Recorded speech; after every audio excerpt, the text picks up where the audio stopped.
India-Bhutan relations are often described as an exemplary sort of relationship, a model of good neighborliness, and all that. Do you think that uniqueness still survives, it still shines in today's, in the context of the change in the region and other developments in your own country? The seeds of our strong foundation has actually been sown by our leaders in the past. The third king of Bhutan, Jigme Dorji Wangchuck, and Pandit Jawaharlal Nehru and Mrs. Indira Gandhi. And I think because the foundation is so strong, today the relationship continues to be as strong as ever. Right. How do you look at Bhutan's evolving foreign policy, and especially your comment on the so-called inroads of China into Bhutan? It's important for us to have good relations with all our neighboring countries, which includes China. Right. And the talks are still ongoing with China on our border issue, and we remain hopeful that it will be resolved in mutual interest.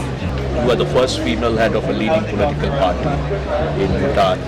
How do you look at the participation of women in Bhutanese politics and public life? The role of women in Bhutanese politics is very limited at the moment. Even though we don't have any policy discrimination against women, I think women still has to deal with these social cultural barriers because we've not seen many women in the public sphere in the past. We've not seen many women leaders in the past. How is Bhutan negotiating, transacting its way with modernity? And also, what is the kind of Bhutan the younger generation want? You're a relatively young leader. So what is your vision of Bhutan? Bhutan had the advantage of opening up very late to the outside world. It was only less than 4 decades ago when Bhutan opened up to the outside world. And I think when we opened up in the late 60s, I think we had the opportunity of learning from the mistakes of other countries and in following a very cautious approach to development. As a result, the fourth king of Bhutan, His Majesty Jigme Singye Wangchuck, came up with this concept of gross national happiness, in place of gross domestic product.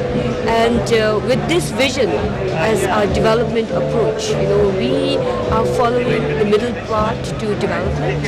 And as a result, so far, we've been able to strike a very good balance between modernization and preservation of our own tradition and culture. So a number of challenges that is experienced in other countries are challenges that's not really known in the country right now. But having said that, Bhutan being part of the global community, I think we cannot avoid modernization and change. And it's now dependent on our current leaders on how do we continue to maintain this balance between modernization and preservation of our own tradition and culture. How do you look at the relation between a transforming Bhutan and India? We had very good relation between India and Bhutan. Now with more democratic Bhutan, I think the challenge will now be to maintain and develop and cultivate more people-to-people contact.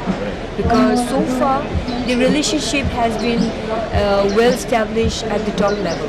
But with democracy, I think it's important that we continue to develop and cultivate relationship right at the people-to-people level, at community level. And I think that could only strengthen and maintain a relationship.